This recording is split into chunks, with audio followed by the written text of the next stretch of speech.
Hey friends, welcome to part number 2 when it comes to ranking and in this case dynamic ranking in Power BI.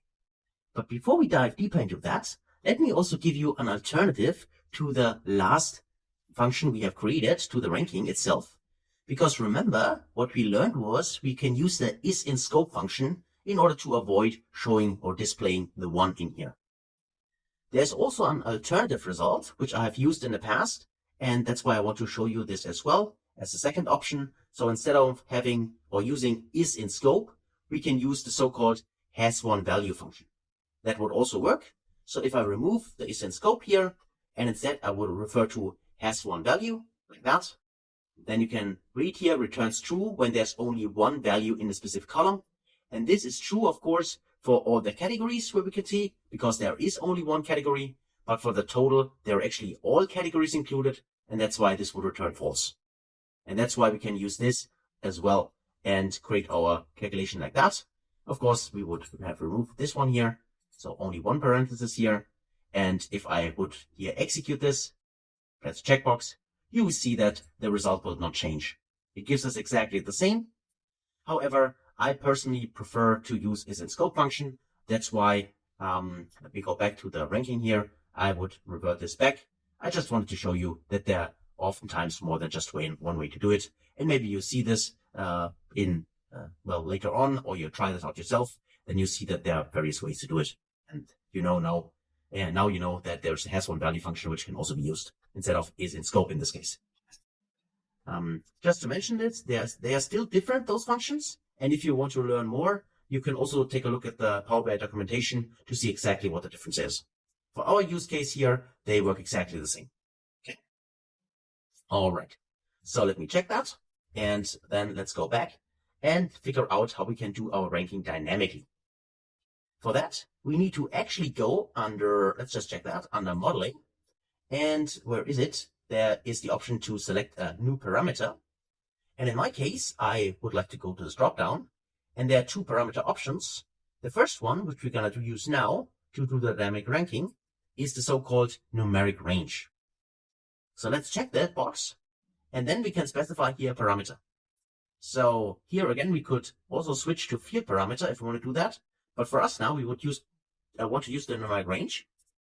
The parameter name, let's call this, for instance, in this case, the ranking value. Let's call it ranking value. And then we can use data type. Whole number is fine. The minimum should be 1. And the maximum, because we already know that we only have 8 categories here, so the maximum could be 8. And the increment is 1, that is fine. And you can also specify a default value. I skip that for now. Then the default is 1. And then you can add also a slicer to the page. The checkbox is checked by default, so that is fine. Now let me click on create and then watch what happens. So if I click create, click this option. Now you see that we have a slider, sorry, not a slicer, but a slider here on the page. This one here, the ranking value, which we can now use. And you can see that this value changes here with the slider. Also what happens, if you take a closer look at the sidebar here under data, there's a new table with a little calculator icon. That means that this table has been created in DAX. And that's what we did when we created in this case, our parameter here. The table itself, if you are interested, you could go to the table. It's just a generate series, which is a DAX expression, which means that it creates numbers from 1 to 8, and the step between the number is 1. You can also take a look at the data view here. Just select the table, and you'll see that it's nothing special. It's just really a table from 1 to 8. That is everything it is. But this table, when we create the parameter, also gives us, in addition to that, this kind of slider here. So now we have our ranking option, which the end user can use in order to show the top X values, not only the top 8, but maybe the top 3, top 4, and so on. But currently, this does not work. And the reason why it's not working is because currently the ranking table is not connected. So that means you can see here, I can adjust the slider here, but nothing happens in here. So we somehow need to connect the value which is selected here, which is coming from our ranking table. So ranking value, there's actually the ranking value itself. And then there's this ranking value, which is actually the selected number. we somehow need to connect this here to our table. To do this, we can create a new measure. So let me right click here and say new measure. And then for this measure, let's call it top X sales. Of course, feel free to choose a different name if you want. Now I say is equal to, and shift enter to go to new line. And now I say I want to use an if condition, because what I do basically is simply checking whether the ranking of the specific category is less or equal to the value which is selected in the slider. And only then I want to display it, right? So I could say if, in this case, the ranking, so let's go to our ranking, which we calculated just in the last video, our ranking, if this is less or equal to from our ranking value, so search for ranking value, and from the ranking value, we would like to refer to the ranking value itself. So maybe my naming was a little bit confusing, but what this actually is simply referring to the number which is chosen here. So from the ranking value table, maybe we should name it table actually instead of value, we want to refer to the ranking value, this value here. So if that is the case, if it's less or equal, only then we would like to see the sales. So if I put in a comma here, then we can refer to our total sales measure. And if that's not the case, just return a blank, right? Don't show anything. And then, as you all know, we use this, Control-C to copy it. Then we go to our DAX format helper here. I go to edit. I just paste this inside. I go to format. And then I just copy the nice formula, just copy it. I think there are a few additional spaces included. Okay, that's fine for me. Then I go in here, and then I just paste this inside instead. And then I press enter to evaluate the formula. Okay, that should be good to go. And now we can add this, for instance, here inside. So let's just see what this gives us. If we go to our, where is it? The top X sales, there it is, this measure. So I can go in here and I can just select it. And now we can see here the values. Of course, let's also go in here and maybe let's click on the dollar symbol to format it correctly. All right. And now you can clearly see that, oh, I've got a lot of decimal numbers. So let's actually check that as well. Let me go in here and say, I would like to see only 2 decimal numbers here. So like that. And now you can see the ranking currently is 4. That's why we only display 4 values. And if I say the ranking is 3, for instance, I would see only 3 values. And of course, I could also enter the value here directly. If I say 6, for instance, press enter. Now I can see 6 values, right? So this is completely dynamic, how many values I want to show. And of course, you don't want to see those empty values in here, but they are only there because we also have ranking and the total sales in the view. What I mean by that is I can go here, I can Control-C to copy the table, Control-V to paste it again, and let me just drag it here, like that. And now, of course, if I select this one here and get rid of the fields I don't need, for instance, get rid of the total sales here, and also get rid of the ranking column itself, now you see that I only display exactly the amount, in this case, of categories which I have selected here. So if I use the slider here and make it smaller, like that, now you see here, I only show, in this case, those 3 values in here. Now you might spot a little problem in here, which is currently the total row in here. As you can see, the total row shows 1,353,000 and so on, which is exactly the same value as the total sales. And this means that currently, this is not reflecting the selection, because the sum of those 3 values here is not 1.3 million. That's the total sum, right? So how can we fix this?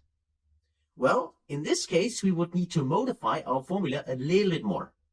So just in case you would like to do that, and this is disturbing you, this value, then let me show you how to do that. So to that, let's go back to our formula, which is a top X sales, and then let's modify this a little bit.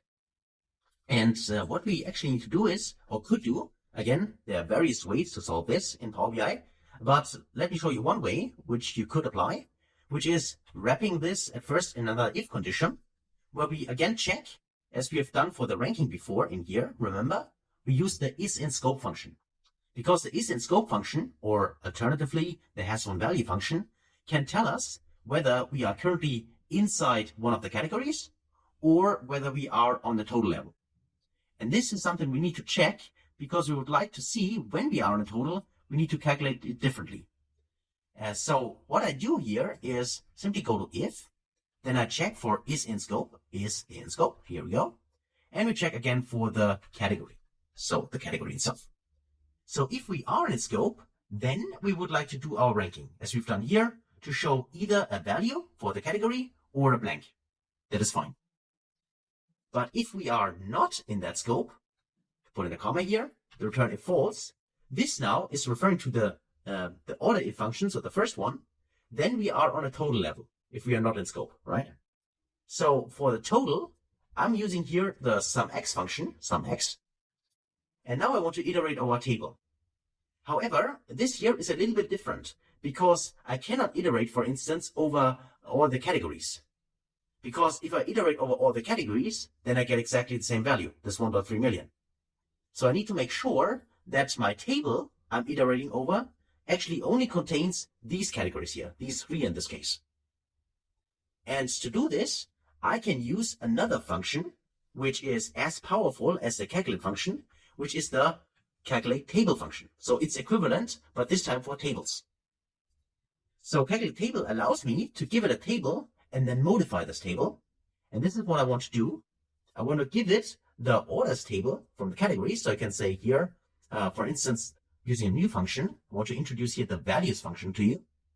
So values is also a function. It's kind of similar to all function in the case that it gives us a list of, in this case, a list of unique values for the category. You can also read this here, where a column name is given, returns a single column table of unique values, so without any duplication. Actually, it's probably more similar to the distinct function, which also exists, by the way. But in this case, let's use values. Then refer to the category here. This just means that give us a unique list of all the categories. So in this case, not only those three, but all of them, like this one, which you can see here. And the calculate table function then allows us to filter this list. And that's what we want to do, because the filter should only contain the categories which are, in this case, less or equal, or where the ranking is less or equal to the selected rank from our slider, right? So we can say here, as the filter argument, using the filter function, filter, then referring to the category. Let's use the all function, so all the categories, category. And we want to filter this, in this case, that the ranking, which we calculated, the ranking, should be less or equal to the ranking value, which is coming from our slider. And only then, if that is true, we would like to return the sum of the individual total sales in our case, like that. So let me close this and also close the first one, which is the if condition, I think, and we should be good to go. Let me just check. Somehow I missed somewhere a parenthesis. I think there is one missing. Let's actually close this here for the filter function. And now that should work. Okay.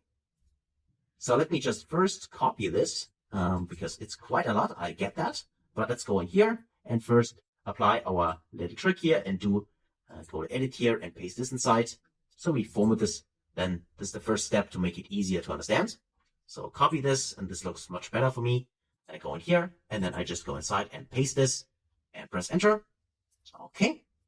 And now let's actually have a look whether this actually really works. And we can now see there is a different value, right? Then in this case is not any longer this 1.3 million, but now we can see here 719 and so on, or here as well. And this should be actually the sum of those three values. I mean, you can calculate this yourself, but actually we should get exactly the sum of those. And now if I make it, for instance, 4, you can see that also this number changes, and that should be now the sum of those 4 values. So this is how we can handle this total column in here. I know it's quite a lot, but as I said, I mean, you learn DAX step by step, no worries. And I just wanted to try to explain it maybe one more time, so it's easier to understand. So if I go in this top X sales, the is in scope function here is the first thing we need to check, which we already know gives us a true or false based on the current view, current filter context, because it simply returns true if we are actually showing one category, because we simply check for that is in scope category. And this is never true for the total here. The only way this expression could be true for the total would be if we only have one category in our whole data set. Then this will also be true for total. But otherwise, it would never be true for total. And then, if that is true, then we do our normal ranking. This part, we already had that. But if this is false, And then we go with the second part, which is this one. And this is actually the expression we evaluate for the total. So we use some x function, which iterate over a table. What we need to do, just from the logic standpoint, we need to iterate over a table which only contains the selected categories, where the ranking is less or equal to the ranking from here. And this is why we need to use, in this case, this formula, which is, in our case, the calculate table, because this allows to modify a table. The table itself, we used here the values function, returns all the categories, and then we filter this list of all the categories to make sure that the category here, or only the categories are remaining where the ranking is less or equal to the ranking value. And if that's the case, then we return the total sales, and this gets summed up. And this just means that for the total, exactly those values get summed up, and this is what we return here. So please feel free after the video just to pause before you continue with the next lecture and have a look at this formula again. And of course, feel free to try it out yourself, maybe to modify a little bit. For instance, use a has1 value function, see whether you get the same result, and so on. Okay. So that's it for this video. Hopefully that was helpful. In the past, I wasn't always showing that, but I got a lot of requests from students. How can we actually calculate this right value here? And that's why I thought it was helpful, or should be helpful to you, if I implement it here so you can use it as well. So thanks a lot for watching, and then I hopefully see you in the next video. Until then, best guys.